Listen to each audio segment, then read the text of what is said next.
देखिए, भारत में कई प्रकार की नदियाँ पाई जाती है और भारत में इन नदियों को दो भाग में डिस्ट्रीब्यूट कर दिया गया है।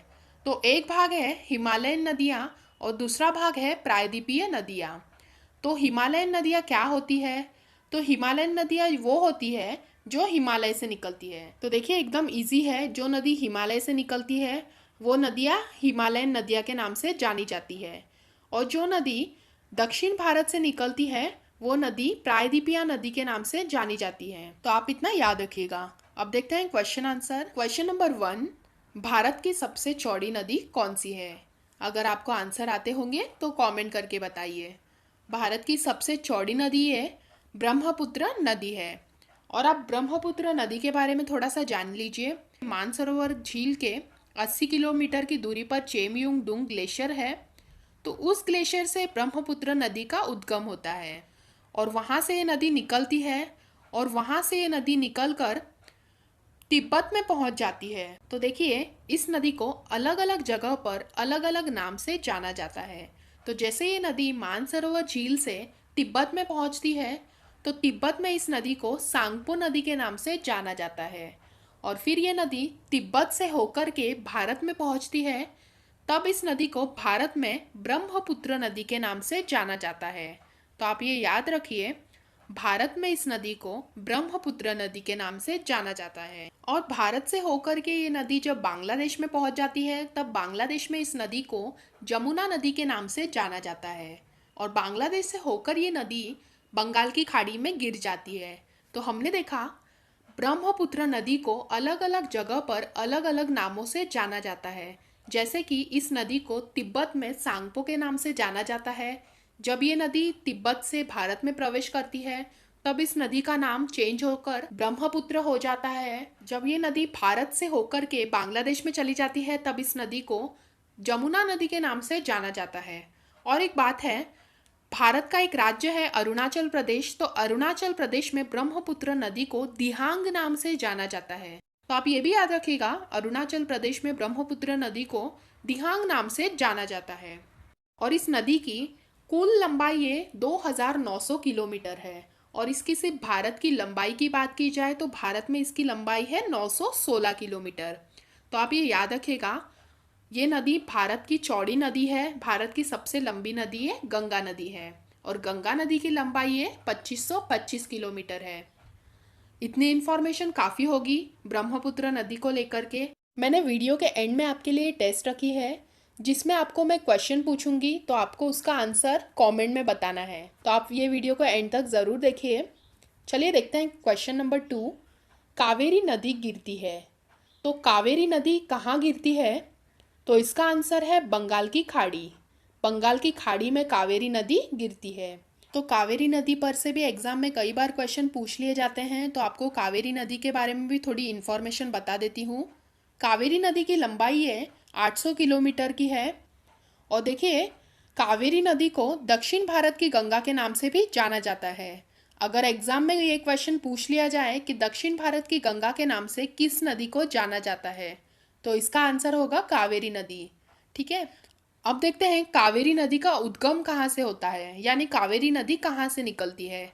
तो देखिए, कावेरी नदी ये कर्नाटक के कुर्ग के पास जो ब्रह्मगिरी पहाड़ियाँ हैं वहाँ से निकलती है कावेरी नदी। और ये कर्नाटक के तमिलनाडु से बहते हुए बंगाल की खाड़ी में गिर जाती है। नेक्स्ट क्वेश्चन है, अमरकंटक से कौन सी नदी निकलती है? तो इसका आंसर है नर्मदा नदी। अमरकंटक से नर्मदा नदी निकलती है। ये क्वेश्चन भी बहुत ज़्यादा इम्पॉर्टेंट है, कई बार ये एग्जाम में रिपीट हुआ है। तो देखिए, मैं बता दूं, अमरकंटक से 3 नदियाँ निकलती है। तो एक जो नदी है वो है सोन नदी। तो जो सोन नदी है वो दक्षिण से आकर के गंगा में मिल जाती है। और एक जो है नर्मदा नदी, ये पश्चिम में बहते हुए अरब सागर में मिल जाती है। और जो तीसरी नदी है महानदी, वो अमरकंटक से निकल करके बंगाल की खाड़ी में गिर जाती है। इस पर से बहुत बार एग्जाम में क्वेश्चन पूछ लिए जाते हैं, तो थोड़ा ध्यान दीजिए। नर्मदा नदी के नीचे ही एक नदी है जिसे हम ताप्ती नदी के नाम से जानते हैं। तो ये जो नर्मदा नदी है और ये ताप्ती नदी है, ये 2 बड़ी नदियां हैं जो पश्चिम में बहते हुए अरब सागर में मिल जाती है। जबकि ज़्यादातर नदियां हैं जो पूर्व में बहकर बंगाल की खाड़ी में गिर जाती हैं। परंतु ये जो दो बड़ी नदियां हैं नर्मदा और ताप्ती, ये पश्चिम में बहकर अरब सागर में मिल जाती हैं। तो आप ये भी याद रखिए, यहाँ से एक क्वेश्चन पूछ लिया जा सकता है कि कौन सी दो बड़ी नदियां पश्चिम में बहते हुए अरब सागर में मिल जाती है। तो इसका आंसर होगा नर्मदा या ताप्ती नदी, जो भी ऑप्शन दिया होगा। और देखिए, इन दोनों नदियों के बीच में एक पर्वत है जिसे हम सतपुड़ा पर्वत श्रृंखला के नाम से भी जानते हैं। तो ये जो दोनों नदियां हैं, ये सतपुड़ा पर्वत के बीच से होकर भी बहती हैं। ये भी क्वेश्चन कई बार एग्जाम में पूछा जा चुका है कि कौन सी दो नदियां सतपुड़ा पर्वत श्रृंखला के बीच से होकर बहती है। नेक्स्ट क्वेश्चन है, कालिंदी नदी का दूसरा नाम क्या है? तो ये क्वेश्चन भी इम्पोर्टेंट क्वेश्चन है। तो इसका आंसर है यमुना नदी। यमुना नदी का ही दूसरा नाम है कालिंदी नदी। तो आप इसे याद रखिएगा। अब नेक्स्ट क्वेश्चन है, सिंधु नदी की सहायक नदी क्रमानुसार कौन सी है? तो देखिए, क्रमानुसार बताना है सिंधु नदी की सहायक नदियाँ। तो इसका सही क्रम यह है झेलम, चिनाब, रावी, व्यास और सतलज। ये सिंधु नदी की सहायक नदियों का सही क्रम है। ठीक है। सिंधु नदी की लंबाई ये 2880 किलोमीटर की है और इसका छोटा हिस्सा ही भारत में है और इसका बाकी हिस्सा ये पाकिस्तान में है। यहाँ पर सिंधु नदी की बात आई है तो आपको सिंधु समझौते के बारे में भी पता होना चाहिए। तो देखिए, मैं आपको थोड़ा सा एडिशनल इन्फॉर्मेशन बता देती हूँ। यहाँ से भी क्वेश्चन पूछे जा सकते हैं एग्ज़ाम में। तो ध्यान दीजिए, सिंधु समझौता ये भारत और पाकिस्तान के बीच हुआ था और ये 1960 में किया गया था। और ये सिंधु समझौता जो हुआ था, इस समझौते के बीच मुख्य बातें की गई थी। तो ये मुख्य बातें कौन सी थी? तो ये जो ऊपर की तीन नदियां हैं, सिंधु, झेलम और चिनाब, इन तीनों नदियों का 80% पानी ये पाकिस्तान यूज़ करेगा। और ये जो नीचे की तीन नदियां हैं, रावी, व्यास और सतलज, तो इन तीनों नदियों का 80% पानी ये भारत यूज़ करेगा और 20% पानी ये पाकिस्तान यूज़ करेगा। ये सिंधु समझौते की मुख्य बातें थी। तो ये थी थोड़ी एडिशनल इन्फॉर्मेशन सिंधु नदी को लेकर के। नेक्स्ट क्वेश्चन देखते हैं, कौन सी दो नदियां मिल जाने पर गंगा नदी का निर्माण करती हैं? तो इसका आंसर है अलकनंदा और भागीरथी। तो देखिए, अलकनंदा ये नदी सतोपद ग्लेशियर से निकलती है और भागीरथी नदी ये उत्तराखंड के गोमुख से निकलती है। और ये दोनों नदियां देवप्रयाग में आकर के गंगा में मिल जाती हैं और वहां से ये नदी भारत के 5 राज्यों से होकर बहती है। तो वो कौन से राज्य हैं? तो देखिए, उत्तराखंड, उत्तर प्रदेश, बिहार, झारखंड और पश्चिम बंगाल, इन राज्यों से होकर के गंगा नदी बहती है और वहाँ से बहकर गंगा नदी ये बांग्लादेश में पहुँच जाती है। तो जब बांग्लादेश में गंगा नदी पहुँचती है, तब गंगा नदी को बांग्लादेश में पद्मा नाम से जाना जाता है। ये भी क्वेश्चन एग्जाम में पूछा जा सकता है कि गंगा नदी को बांग्लादेश में किस नाम से जाना जाता है? तो वो है पद्मा। और बांग्लादेश से होते हुए ये नदी बंगाल की खाड़ी में गिर जाती है। अब नेक्स्ट क्वेश्चन देखते हैं, कौन सी प्रमुख नदी गंगा की सहायक नदी है? तो देखिए, इसका आंसर है यमुना नदी। यमुना नदी ये गंगा की प्रमुख सहायक नदी है। वैसे तो गंगा नदी की कई सहायक नदियां हैं, जैसे कि गंडक, गोमती, कोसी, हुगली, घाघरा, परंतु यमुना नदी ये गंगा नदी की प्रमुख सहायक नदी है। तो आप इसे याद रखिएगा। और यमुना नदी ये उत्तराखंड से निकलती है और ये नदी इलाहाबाद में आकर के गंगा नदी में मिल जाती है। और देखिए, यमुना नदी की सहायक नदी कौन सी है, ये भी क्वेश्चन एग्जाम में पूछा जा सकता है। तो देखिए, यमुना नदी की सहायक नदी है चंबल, बेतवा और केन है। ठीक है। अब नेक्स्ट क्वेश्चन देखते हैं, नदी द्वीप माजुली निम्न नदियों में से किस में स्थित है? तो इसका आंसर है ब्रह्मपुत्र नदी। ब्रह्मपुत्र नदी में नदी द्वीप माजुली स्थित है। और देखिए, माजुली नदी द्वीप ये विश्व का सबसे बड़ा नदी द्वीप है। और आपको पता होना चाहिए कि विश्व का सबसे छोटा नदी द्वीप कौन सा है? उमानंद नदी द्वीप ये विश्व का सबसे छोटा नदी द्वीप है। और ये दोनों नदी द्वीप, माजुली नदी द्वीप और उमानंद नदी द्वीप, ये दोनों ही नदी द्वीप ब्रह्मपुत्र नदी में हैं और ये असम में है। ठीक है। तो ये क्वेश्चंस बहुत ही ज़्यादा इंपॉर्टेंट है, आप इसे याद रखेगा। नेक्स्ट क्वेश्चन है, विश्व का सबसे बड़ा डेल्टा निर्माण करने वाली नदी कौन सी है? तो पहले हम डेल्टा का मतलब जान लेते हैं, क्योंकि कई लोगों को डेल्टा का मतलब समझ में नहीं आ रहा होगा। देखिए, जब कोई नदी बहती है तो अपने साथ बहते बहते ढेर सारी मिट्टी को बहाकर ले जाती है और उसी जगह नदी द्वारा बहाकर लाई गई मिट्टी के कारण अलग अलग ढेर बन जाते हैं और उसी मिट्टी के टीले को हम डेल्टा के नाम से जानते हैं। तो आप जान गए होंगे डेल्टा का मतलब क्या होता है। विश्व का सबसे बड़ा डेल्टा निर्माण करने वाली नदियाँ कौन सी हैं? तो इसका आंसर है गंगा और ब्रह्मपुत्र नदी। ये विश्व का सबसे बड़ा डेल्टा निर्माण करने वाली नदियाँ हैं। और ये विश्व का सबसे बड़ा डेल्टा कौन सा है? तो विश्व का सबसे बड़ा डेल्टा ये सुंदरबन डेल्टा है। तो यहाँ से भी क्वेश्चन पूछ लिए जा सकते हैं। तो मैं आपको थोड़ा सा जानकारी दे देती हूँ सुंदरबन डेल्टा के बारे में। तो देखिए, इस डेल्टा का नाम सुंदरबन इसलिए पड़ा क्योंकि यहाँ बहुत सारे मैनग्रोव्स पाए जाते हैं जिसे हम सुंदरी कहते हैं, और सुंदरी के नाम से ही इस डेल्टा का नाम पड़ा सुंदरबन डेल्टा। तो आप जान चुके होंगे कि सुंदरबन डेल्टा का नाम कैसे पड़ा। सुंदरबन डेल्टा ये बहुत बड़ा डेल्टा है। ये भारत से लेकर के बांग्लादेश तक फैला हुआ है। और इस डेल्टा का निर्माण कौन सी नदियां ने किया है? तो वो है गंगा और ब्रह्मपुत्र। नेक्स्ट क्वेश्चन है, लूनी नदी किस में गिरती है? तो इसका आंसर है कच्छ के रण में। और देखिए, लूनी नदी पर से भी एग्जाम में कई बार क्वेश्चन पूछे जा चुके हैं। तो थोड़ा सा आप जान लीजिए, लूनी नदी है अरावली पर्वत के पास अजमेर जिले के नाग पहाड़ से निकलती है। और इस नदी की खास बात यह है कि ये जो नदी है ये ना ही किसी सागर से मिलती है और ना ही किसी महासागर से। और ये नदी अरावली पर्वत से निकल करके कच्छ के रण में लुप्त हो जाती है। तो यहाँ से भी क्वेश्चन पूछ लिया जा सकता है कि कौन सी वो नदी है जो कच्छ के रण में जाकर के लुप्त हो जाती है? तो वो है लूनी नदी। और आप लूनी नदी की सहायक नदियों के बारे में भी याद रखिए, जोवारी, सुकरी, जोजारी, यह लूनी नदी की प्रमुख सहायक नदियां हैं। ठीक है, अब नेक्स्ट क्वेश्चन देखते हैं। राजस्थान की एकमात्र नदी जो साल भर बहती है, तो कौन सी नदी है राजस्थान की जो साल भर बहती है? तो कमेंट करके बताइएगा। तो देखिए, इसका आंसर है चंबल नदी। राजस्थान की ये एकमात्र नदी है जो साल भर बहती है। और हमने देखा था पिछले क्वेश्चन में कि चंबल नदी यमुना नदी की सहायक नदी है। तो देखिए, चंबल नदी कहाँ से निकलती है? तो चंबल नदी मध्य प्रदेश के मऊ के करीबी जानापाव पर्वत से निकलती है और ये नदी यमुना नदी में जाकर के मिल जाती है। और इसकी सहायक नदी की बात की जाए तो काली, सिंध, पार्वती, सिप्ता, कुरल, बनास, ये इसकी सहायक नदियां हैं। नेक्स्ट क्वेश्चन है, निम्न में से कौन सी नदी है जो गंगा के बाएं से नहीं मिलती? तो पहले हम देखेंगे गंगा के बाएं तरफ से कौन सी नदियां मिलती हैं, यानी गंगा के लेफ्ट साइड से कौन सी नदियां मिलती हैं। तो देखते हैं, गोमती, गंडक, घाघरा और कोसी, ये चारों नदियां गंगा के बाएं तरफ से मिलती हैं। गंगा के दाएं तट से कौन सी नदियां मिलती हैं वो देखते हैं हम। तो गंगा के दाएं तट से यमुना, सोन और टोन्स, ये नदियां मिलती हैं। और क्वेश्चन में हमें बताना है कि कौन सी नदी है जो गंगा के बाएं से नहीं मिलती। तो देखिए, बाएं से गोमती, गंडक, घाघरा और कोसी मिलती है। और ऑप्शन में है गोमती, घाघरा और कोसी। तो ये तीनों नदियाँ गंगा के बाएं से मिलती हैं, लेकिन सोन ये नदी है जो गंगा के दाएं तट से मिलती है। हमने देखा था सोन नदी ये अमरकंटक से निकल करके गंगा में मिलती है।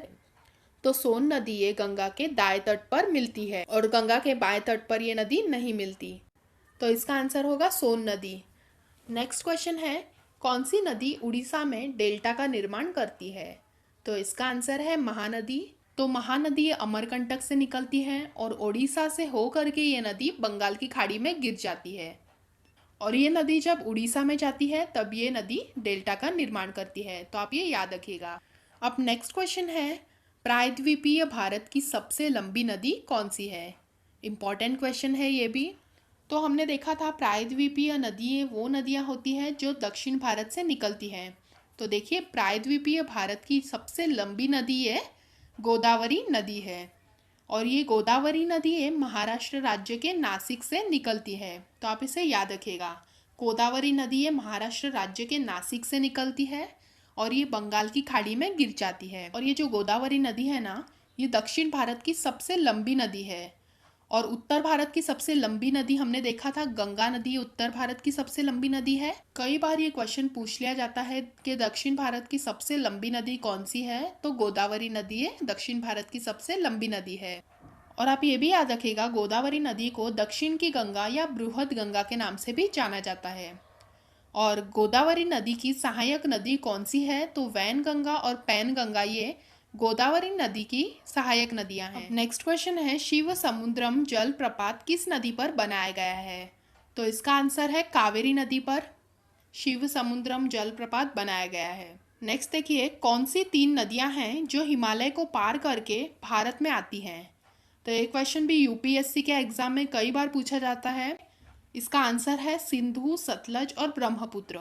तो देखिए, सिंधु, सतलज और ब्रह्मपुत्र ये 3 नदियां हिमालय को क्रॉस करके तिब्बत के क्षेत्र में जाती हैं और क्रॉस करते हुए ही भारत में आ जाती हैं। और भारत में प्रवेश करने के बाद सिंधु नदी ये पाकिस्तान की ओर चली जाती है और ब्रह्मपुत्र ये बंगाल की खाड़ी में चली जाती है। तो आप इसे याद रखिएगा। नेक्स्ट क्वेश्चन है, सिंधु नदी जम्मू कश्मीर के किस एकमात्र जिले से गुजरती है? तो इसका आंसर है लेह। सिंधु नदी ये जम्मू कश्मीर के एकमात्र जिला है लेह, वहाँ से गुजरती है। ठीक है, अब नेक्स्ट देखते हैं, निम्न में से कौन सी नदी बंगाल की खाड़ी में नहीं गिरती? तो इसका आंसर है ताप्ती नदी। ताप्ती नदी ये बंगाल की खाड़ी में नहीं गिरती। ताप्ती नदी ये मध्य प्रदेश के बैतूल जनपद में मुल्ताई नगर के पास से निकलती है और ये नदी पूर्व से लेकर पश्चिम की ओर बहकर महाराष्ट्र से होते हुए खाम्बात की खाड़ी में गिर जाती है और ये अरब सागर में मिल जाती है। हमने देखा बंगाल की खाड़ी ये पूर्व में स्थित है, तो ये नदी बंगाल की खाड़ी में नहीं गिरती है। तो आप इसे याद रखिएगा। अब नेक्स्ट क्वेश्चन है, निम्नलिखित में से कौन सा एक स्थान गंगा नदी के किनारे स्थित नहीं है? तो देखिए, उत्तरकाशी ये गंगा नदी के किनारे स्थित है, कानपुर ये गंगा नदी के किनारे स्थित प्रमुख शहर है, फतेहपुर ये गंगा नदी के किनारे नहीं है, फतेहपुर ये यमुना नदी के किनारे स्थित है। तो इसका आंसर है option number C, Fatehpur. Fatehpur ये गंगा नदी के किनारे स्थित नहीं है। अब नेक्स्ट क्वेश्चन है, हीराकुंड बांध ये भारत के किस नदी पर बनाया गया है? ये बांध भारत की महानदी पर बनाया गया है और हीराकुंड बांध ये भारत का सबसे लंबा बांध है। तो आप इसे याद रखिएगा, भारत का सबसे लंबा बांध कौन सा है? तो हीराकुंड बांध ये भारत का सबसे लंबा बांध है और हीराकुंड बांध ये महानदी पर बनाया गया है। और ये कहाँ पर है? तो ये हीराकुंड बांध ये उड़ीसा में है। प्रायद्वीपीय भारत की निम्न में से कौन सी नदी अरब सागर में नहीं मिलती है? इसका आंसर है ऑप्शन नंबर बी, कावेरी नदी। ये प्रायद्वीपी नदी है और ये नदी अरब सागर में नहीं मिलती। अब नेक्स्ट क्वेश्चन देखते हैं, किस नदी को बिहार का शोक कहा जाता है?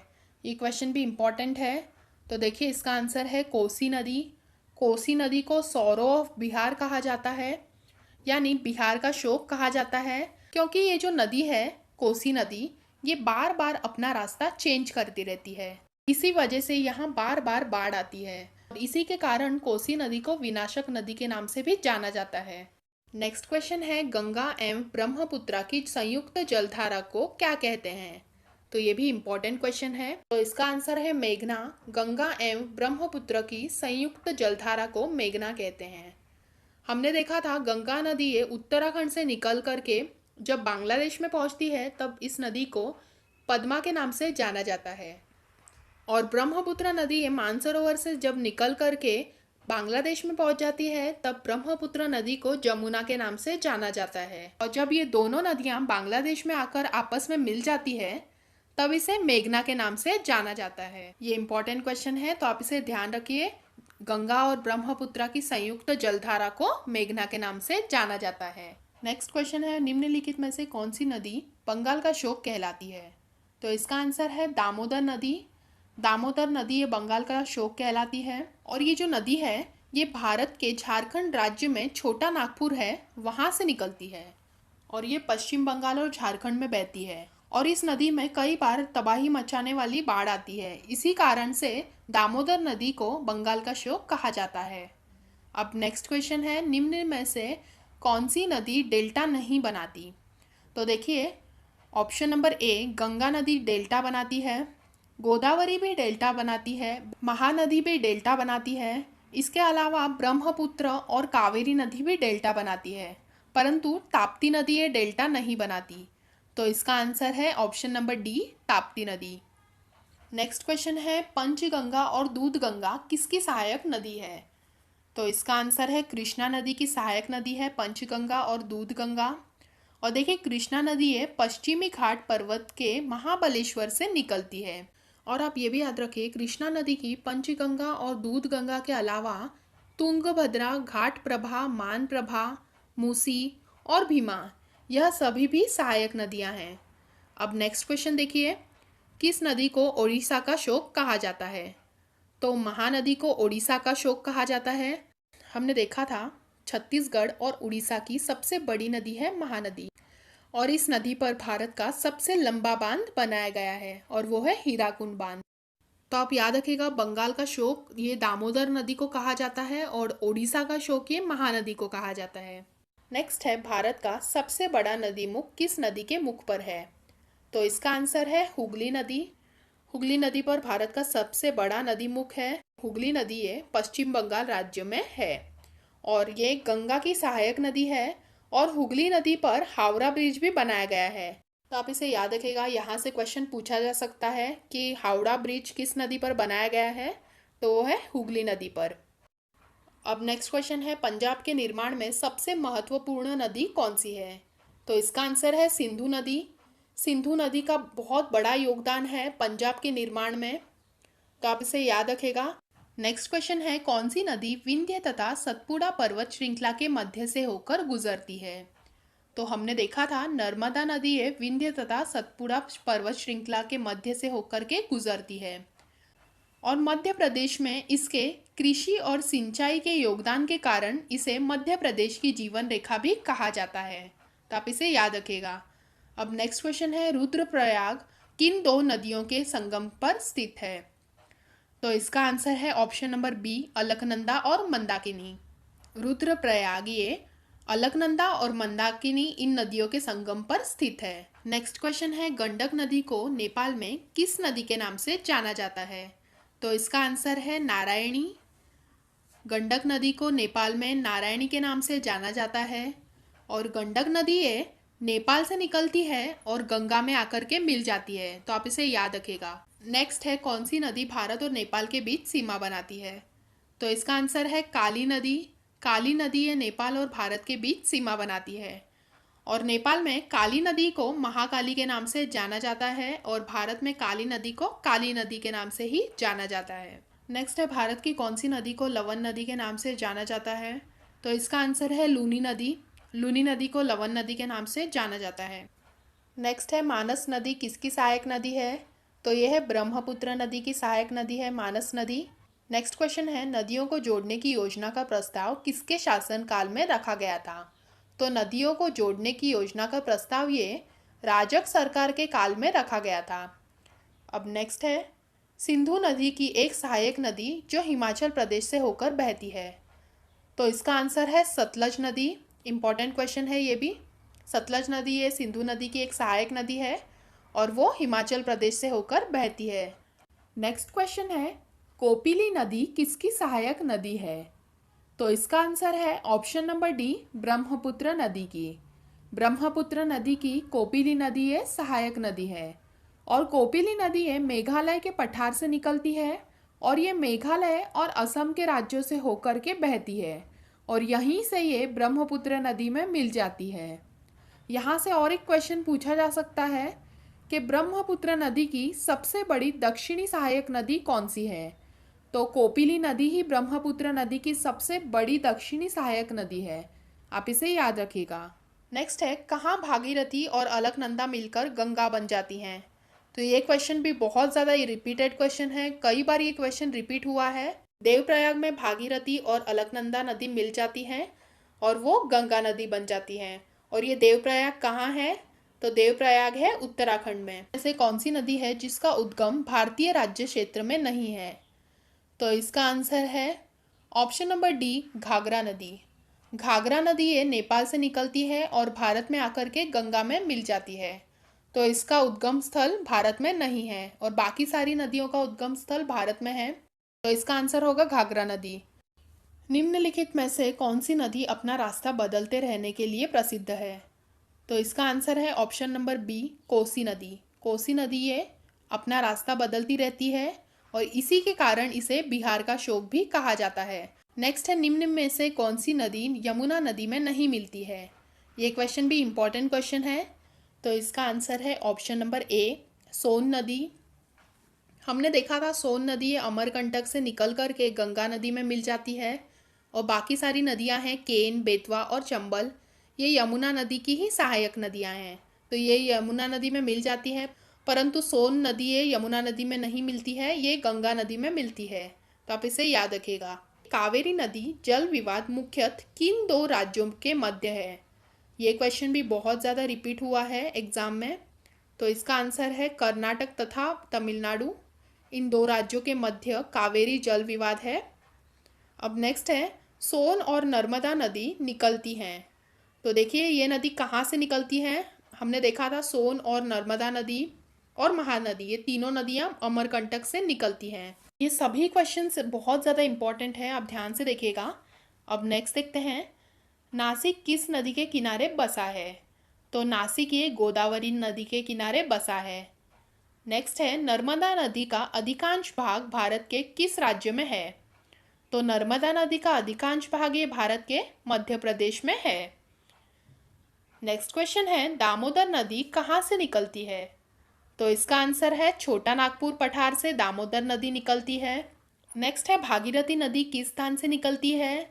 तो हमने देखा था भागीरथी नदी ये उत्तराखंड के गोमुख से निकलती है, और वो वहाँ से निकल कर के देवप्रयाग में जा कर के गंगा से मिल जाती है। नेक्स्ट क्वेश्चन है, बेतवा नदी किस नदी में मिलती है। तो बेतवा नदी ये यमुना नदी में मिलती है। अब लास्ट क्वेश्चन है, कौन सी नदी रिफ्ट घाटी से होकर के बहती है।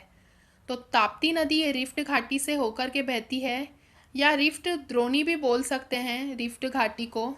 तो देखिए नर्मदा नदी और ताप्ती नदी ये दो नदियां हैं जो रिफ्ट घाटी से होकर के अरब सागर में मिल जाती हैं, हमने देखा था। तो ये थी हमारी आज की वीडियो, और मैंने बोला था कि मैं वीडियो के एंड में कुछ क्वेश्चन शेयर करूंगी जिसका आंसर आपको कमेंट में देना है। तो आपके लिए क्वेश्चन है, किस नदी को रेवा के नाम से जाना जाता है। सेकेंड क्वेश्चन है, भारत की सबसे गहरी नदी कौन सी है। और थर्ड क्वेश्चन है, भारत की नील नदी किसे कहा जाता है। तो ये तीनों क्वेश्चंस के आंसर को आपको कमेंट करके बताना है। मैं उम्मीद करती हूँ कि आपको ये वीडियो ज़रूर पसंद आई होगी। इस वीडियो में हमने भारत की नदियों पर एग्ज़ाम में पूछे जाने वाले सभी महत्वपूर्ण प्रश्नों को कवर किया। तो आई होप आपको ये वीडियो पसंद आई होगी।